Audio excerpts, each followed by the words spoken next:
Presiden Federasi Sepak Bola Filipina, John Gutierrez, ngomong blak-blakan di media lokal. Katanya sebelum turnamen aja udah jelas siapa yang bakal juara. Presiden Federasi Sepak Bola Laos, Phipet Sihacak, juga bilang hal senada. Katanya, kami tidak menolak kompetisi, tapi kami ingin keseimbangan.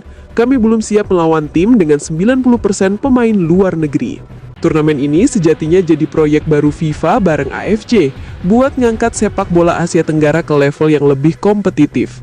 Tapi buat sebagian negara kecil kayak Laos dan Filipina, isu keadilan mulai muncul. Bahkan banyak analis luar negeri mulai ngebandingin potensi Indonesia sama Jepang di awal era reformasi mereka dulu, ketika pemain-pemain Eropa mulai balik dan ngangkat kualitas tim nasional. Dan kalau Indonesia beneran angkat trofi pertama di FIFA Asian Cup nanti, efeknya bukan cuma euforia fans, tapi juga dampak ekonomi dan reputasi internasional. Sponsor global bakal makin ngelirik, ranking FIFA naik, dan federasi ASEAN lainnya terpaksa ikut berbenah biar nggak ketinggalan. The next station is Indonesia. To Indonesia, coming from behind to score first goal for Indonesia national team. So easy. A Fortuna Sittard player now making his debut goal for Indonesia national team. Indonesia 2, Vietnam nil.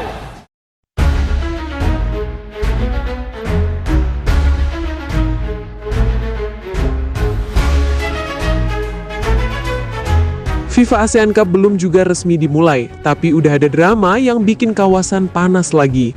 Dua federasi, Filipina dan Laos, mendadak bersuara keras, bilang mereka bisa aja mundur dari turnamen kalau Indonesia tampil dengan skuad full diaspora.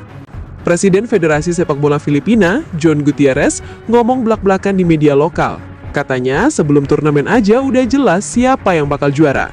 Statement yang langsung bikin netizen ASEAN ribut. Biar gue jelasin dikit. Turnamen ini sejatinya jadi proyek baru FIFA bareng AFC buat ngangkat sepak bola Asia Tenggara ke level yang lebih kompetitif. Tapi buat sebagian negara kecil kayak Laos dan Filipina, isu keadilan mulai muncul.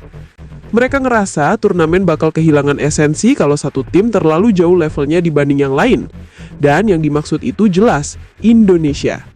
Sejak Indonesia mulai rekrut pemain-pemain diaspora yang main di Eropa, kekuatan tim nasional berubah total. Dari yang dulu sering diremehkan, sekarang justru ditakuti.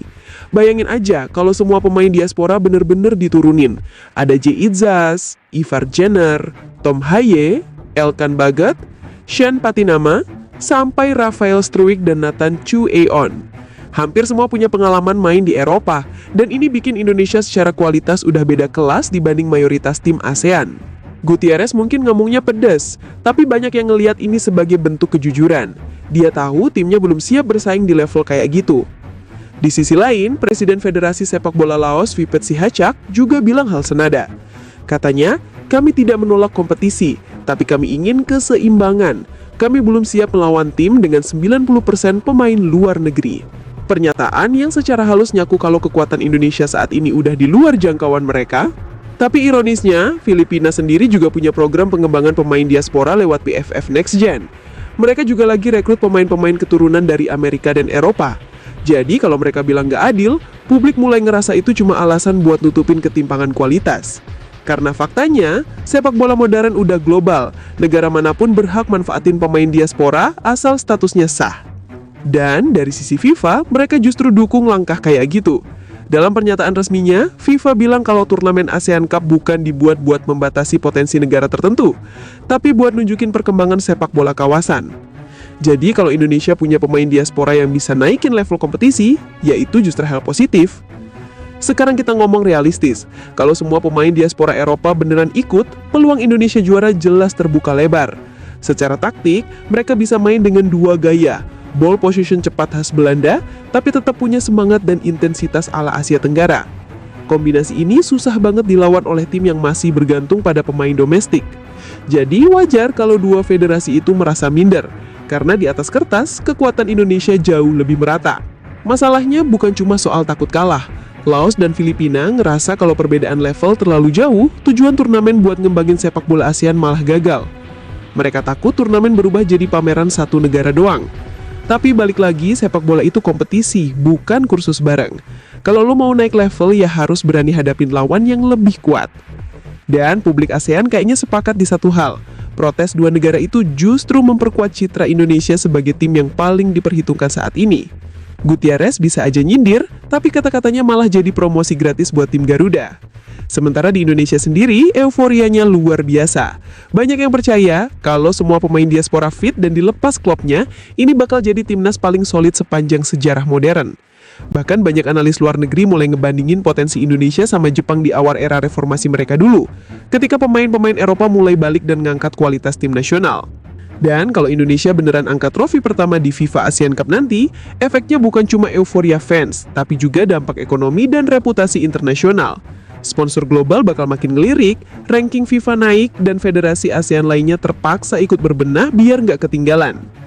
Jadi pada akhirnya, kehadiran skuad diaspora justru bisa jadi pemicu kebangkitan sepak bola ASEAN, bukan penghancur keseimbangan kayak yang ditakutin Filipina dan Laos. Tapi balik lagi ke realita politik bola. Suara-suara protes kayak gini pasti terus muncul. Selalu ada pihak yang ngerasa sistemnya nggak adil, padahal dunia sepak bola udah berubah. Lo nggak bisa terus main di level lama sementara negara lain udah investasi besar-besaran ke kualitas pemain dan scouting global. Yang menarik, FIFA sendiri kabarnya lagi pertimbangkan sistem kategori kompetisi kalau keluhan kayak gini terus berlanjut.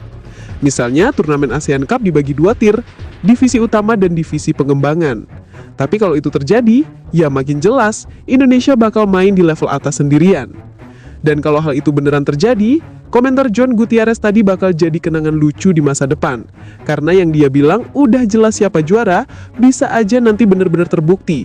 Cuma bukan karena nggak adil, tapi karena Indonesia emang kerja keras buat sampai ke titik itu. Kehadiran skuad diaspora justru bisa jadi pemicu kebangkitan sepak bola ASEAN, bukan penghancur keseimbangan kayak yang ditakutin Filipina dan Laos. Tapi balik lagi ke realita politik bola. Suara-suara protes kayak gini pasti terus muncul. Selalu ada pihak yang ngerasa sistemnya nggak adil, padahal dunia sepak bola udah berubah. Lo nggak bisa terus main di level lama sementara negara lain udah investasi besar-besaran ke kualitas pemain dan scouting global. Yang menarik, FIFA sendiri kabarnya lagi pertimbangkan sistem kategori kompetisi kalau keluhan kayak gini terus berlanjut. Misalnya, turnamen ASEAN Cup dibagi 2 tier, divisi utama dan divisi pengembangan. Tapi kalau itu terjadi, ya makin jelas Indonesia bakal main di level atas sendirian. Dan kalau hal itu beneran terjadi, komentar John Gutierrez tadi bakal jadi kenangan lucu di masa depan.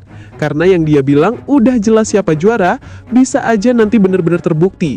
Cuma bukan karena nggak adil, tapi karena Indonesia emang kerja keras buat sampai ke titik itu.